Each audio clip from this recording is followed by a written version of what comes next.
Hello guys, yan meron tayong bagong dating na i-unbox. Yan. Ito isang inverter para sa ating solar. Yan. Yan. Atin lang bubuksan.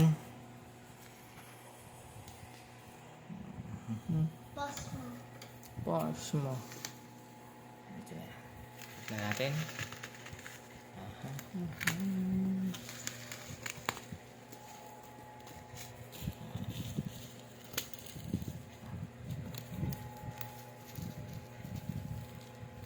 Ang tagal din ang dating nito. Tingnan natin kung may ano. Sana walang issue. Hirap din kapag may issue. Uy, maganda siya oh. Meron siyang pang support. Medyo may tumama lang yata dito.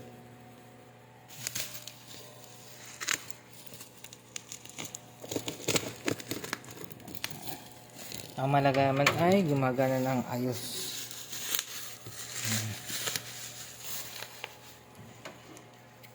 At yung anuhin.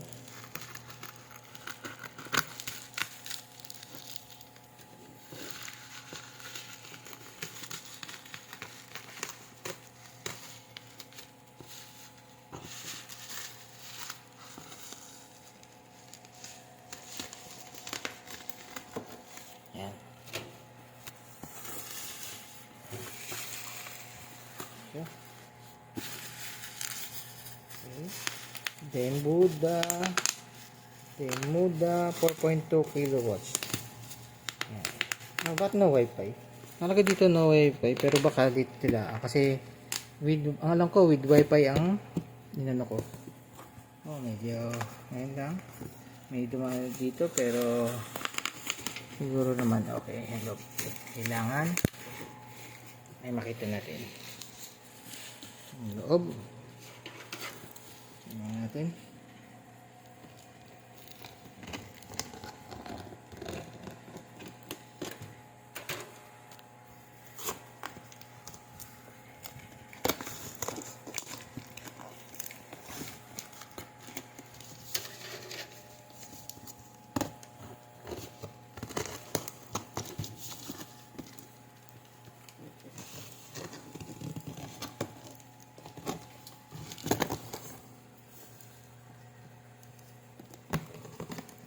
Salyado. Yan.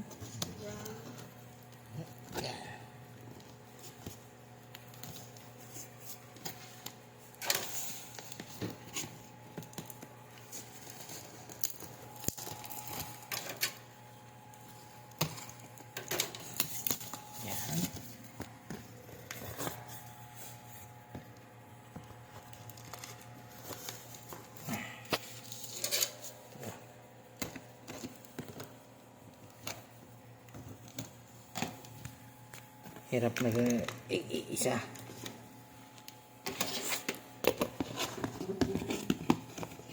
Kasi kailangan ito maka-video para kung merong sira pwede nating ibalik.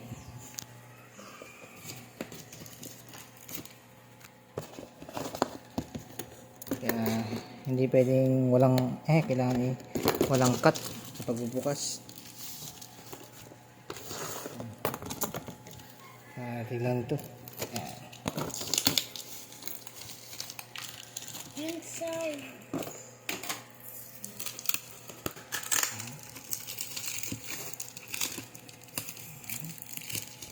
Cut mo.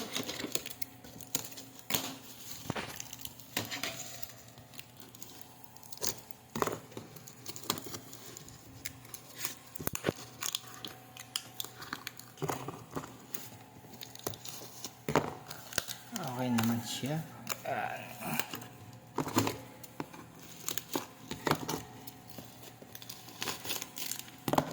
Dito na sa pila.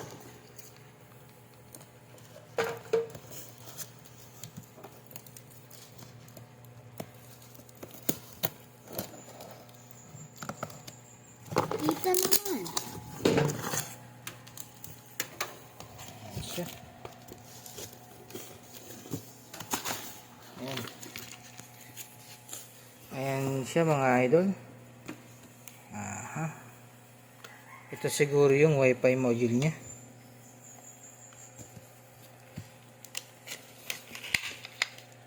Yan nga. Ito. Ari ang wifi.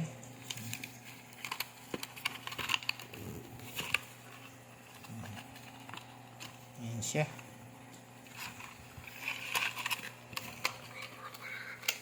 Ayun.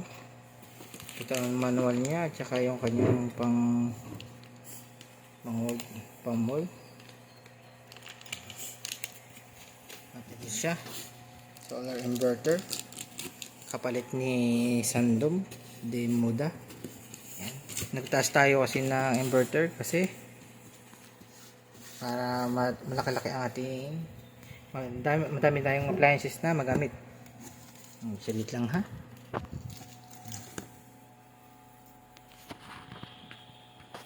Pakuti lang natin.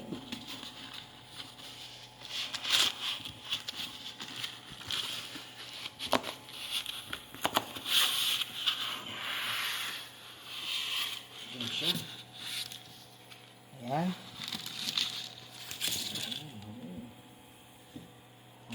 Maganda naman. Ang ano nga lang niya, wala siyang cable.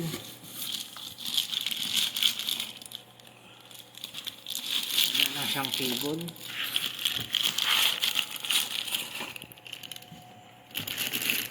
Ayan siya.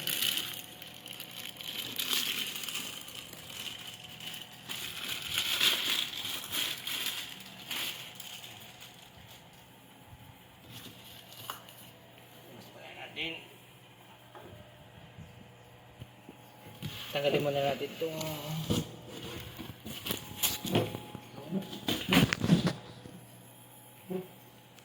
yan.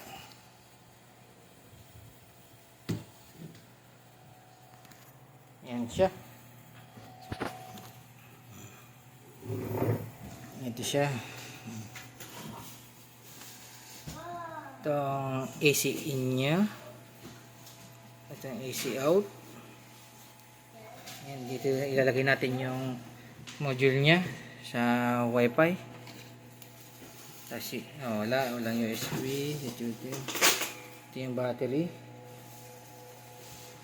Yan. Positive, negative. Dito yung kanyang solar panel at ito yung on off nya.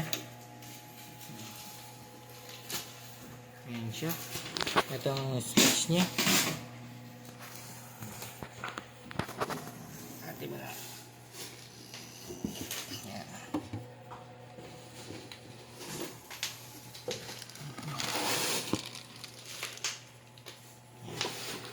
Ang specs nya ay ito. Ayan siya.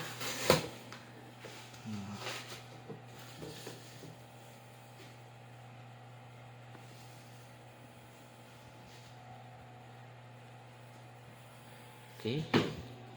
Ngayon mukhang okay naman. Atin ang check kung gumagana.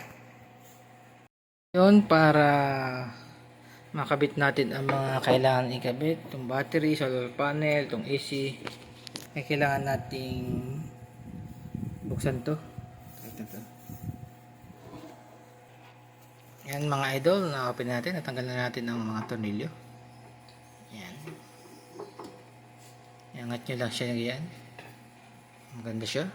Mabigat din. Yan.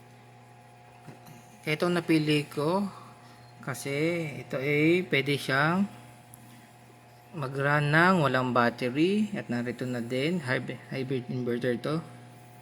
Narito na lahat. Yan siya. Dito nilalagay ang battery. Yan. Ito yung PB. May ano siya. Dito yung yan. Okay. Yan. Tali natin kabitan. Tingnan natin kung gumagana. Yan mga idol. Na-set up ko na. Para lang mapagana natin. Nilagyan ko muna ng AC wire nya. Pang AC. para doon sa battery. Ngayon, try na natin. I-up na natin. Yan. On. And then, i-on natin.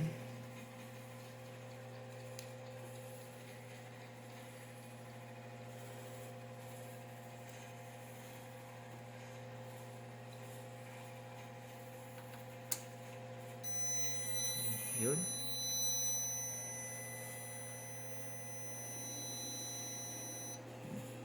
Gumana ng pan. Tapos yun. Working na. Ayan. May milaw siya dito. Ano ba to? Wala nakalagay. Pero nakalagay dito ay P1. Output niya ay 230 volts. Ayan. Full charge ang ating battery.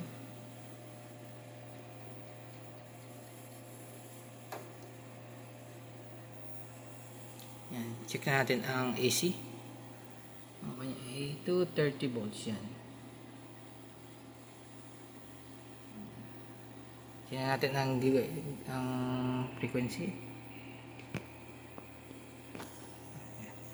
Baka mapadikit. Yan.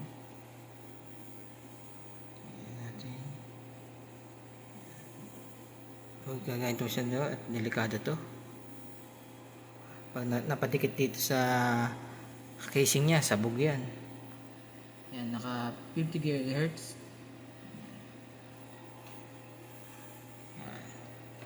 Itong ganitong inverter ay mapapalitan mo lang ng hertz na 60 kapag sinuplayan mo tong AC in. Kahit anong anin mo dito ay hindi siya magbabago. Okay. Ngayon, gumagana naman siya. Susubukan ko ng i-set up doon sa pangalawang video. Salamat. Ayan siya. Okay naman siya. Gumagana. Thank you.